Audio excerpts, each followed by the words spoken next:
Picture this. You're sitting in a Russian classroom. A teacher is going over the foundations of modern Russian literature. Aleksandr Pushkin is praised as the greatest writer in Russian history. His work is studied, quoted, worshipped. But something's missing. They don't show you his real face. They don't tell you the full story. They definitely don't mention that the man who built the foundation of the Russian language was a black man. Scope News does a deep dive into the hidden history they never wanted exposed, because this isn't just about Pushkin. It's about a global pattern, one that stretches from Tsarist Russia to Jim Crow America to modern-day school boards and presidential executive orders. It's the same playbook century after century. Use black talent when it serves the empire, erase the identity when it doesn't. Whether it's Aleksandr Pushkin being celebrated without his African bloodline, or Lovett Fort-Whiteman being invited into the Soviet dream before dying nameless in a Siberian gulag, the message is clear. Black brilliance is disposable once it's done building someone else's legacy. They don't just bury the facts, they bury the people. And the most chilling part? This pattern hasn't stopped. It's getting bolder. They're banning books, defunding programs, shaming teachers for teaching truth. From Moscow to Florida, the hidden history of black contributions is under attack, and Scope News is pulling the curtain all the way back. Aleksandr Sergeyevich Pushkin was born in 1799 in Moscow. He's called the father of modern Russian literature because he built the literary style, rhythm, and voice that became the blueprint for everything that followed in Russian writing. But what they rarely admit is that Pushkin was a black man. His maternal great-grandfather was Abram Petrovich Gannibal, an African child kidnapped from what is now likely Eritrea or Cameroon, and trafficked through the Ottoman Empire before being brought to Russia as a gift to Tsar Peter the Great. This wasn't a myth or a rumor. Gannibal was real. He became a military engineer, a general, and a member of the Russian aristocracy. Pushkin knew this. He didn't hide it. He embraced it. In fact, he began writing a full biography of Gannibal's life, a project he never completed before his death. But the fact that Pushkin set out to preserve that story shows exactly how aware he was of his ancestry and how proud he was of it. That part of his legacy was intentional. It was recorded in his own hand. But after his death, Russia got to work. They cleaned up the image, lightened the paintings, removed the inconvenient truths. Today you can walk through Pushkin museums in Moscow and St. Petersburg and never see a single mention of his black heritage. This is by design, and recently that erasure was exposed. A young Russian woman posted a TikTok telling the truth about Pushkin's ancestry. She explained that the father of Russian literature had African roots and that his legacy had been deliberately sanitized. She wasn't angry, she wasn't dramatic, she was factual. Did you know that Pushkin, who was part black Russian poet, he basically formed Russian language? And I'm right now in St. Petersburg in an apartment where he died. Pushkin basically formed Russian language. He removed outdated church Slavonic elements. He showed that one can write in such a way that aristocrat and peasant can understand at the same time. Turgenev later said that it was Pushkin who gave final form to our language. By the way, I had an opportunity to go to Pushkin Museum, and this is his actual chair that he was sitting on when he was working. And this is a cast of his face that was done after he died. And now you will see a couch that he spent his last days on, and the place where he died. Pushkin's key innovation was blending everyday spoken Russian language with formal literary language. Before Pushkin, these two styles were kept completely separate. And yes, Pushkin had African roots. This is his great-grandfather on the mother's side, Abram Petrovich Gannibal. And the reaction? Predictable. The comments flooded in with denial, outrage, mockery. People said she was pushing Western lies. Others claimed it was irrelevant or exaggerated. Some outright called her a traitor for connecting Russia's national identity to African blood.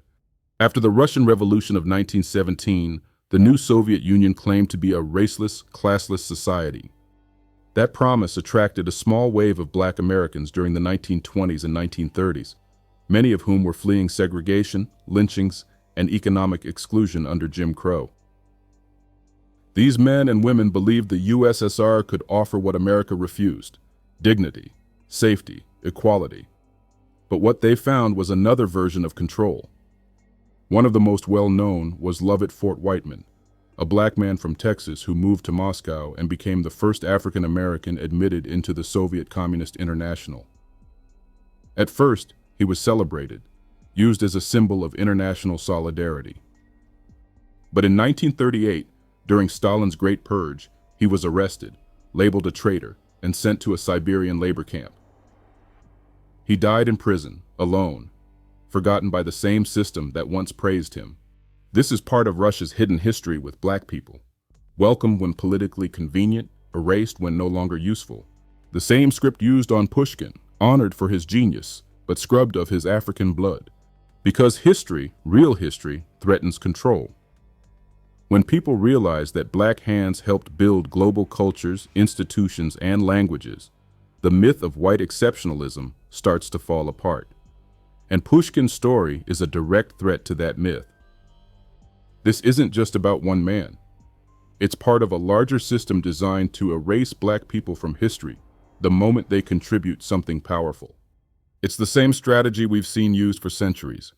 Black inventors, scientists, scholars, and artists are often acknowledged for their work only after their identities have been stripped from the narrative. Contributions are kept, names are deleted, and the public grows up believing that civilization was built entirely by white hands. And it's not just Russia doing it. Today, the same pattern is unfolding again, right here in the United States. Under the Trump administration, the federal government actively moved to silence conversations around race. A few years ago, Donald Trump signed Executive Order 13950, banning racial sensitivity training in federal agencies. Museums that featured Black history were defunded. Terms like white privilege and systemic racism were banned from workplace training materials. The message was clear: if it makes white Americans uncomfortable, erase it. And in states like Florida, under Governor Ron DeSantis, the erasure is happening in broad daylight. Books about Black history are being removed from classrooms. The Advanced Placement, AP. African American Studies course was blocked. Teachers are being discouraged from discussing slavery honestly. And new education guidelines are pushing distorted narratives, like claiming enslaved people benefited from their forced labor. It's not subtle. It's not accidental. It's part of a larger campaign to control how history is told and who gets to be remembered. Pushkin's legacy was whitewashed for the same reason so many Black contributions are being censored now. The goal is to protect a fragile, curated version of history where white dominance looks natural, inevitable, and deserved. Pushkin didn't just write poems, he wrote Russia's voice. His influence shaped the literary DNA of an entire country. But the moment you connect that level of genius to African ancestry, people start to panic. That panic isn't about the past, it's about power. Because if the public accepts that a Black man shaped Russian literature, or that Black Americans helped define modern global politics, science, and art, then the old story collapses, and they know it. Scope News is here to ask the hard questions. Why was Pushkin's identity erased? Why are American leaders trying to erase Black history today? Why are the same tactics, denial, defunding, distortion, being used across different countries and generations? Because the playbook hasn't changed. Pushkin was brilliant. He was Russian. And he was Black. That's the part they don't want you to know. But we're telling it anyway. Scope News tells the truth. Here are the facts. Aleksandr Pushkin, 1799-1837, is considered the father of modern Russian literature. His maternal great-grandfather, Abram Gannibal, was a kidnapped African child who became a military engineer and nobleman under Peter the Great. Pushkin acknowledged his ancestry publicly and began writing a biography of Gannibal before his death. Despite this, modern portrayals often whitewash or omit his racial identity. In the 1920s-30s, African Americans like Lovett Fort-Whiteman fled Jim Crow and traveled to the USSR. Fort-Whiteman joined the communist movement, but was later arrested during Stalin's purges and died in a labor camp. In the US, former President Donald Trump banned federal diversity training in 2020, and Governor Ron DeSantis has implemented sweeping educational restrictions around Black history in Florida. The same pattern of erasure continues. Legal disclaimer. This Scope News report is for educational, informational, and entertainment purposes. It reflects verified history, public records, digital media, and political actions wherever available. While some archival documentation has been altered, omitted, or suppressed, this report is based on credible sources, historical data, and contemporary developments. Viewer discretion is advised.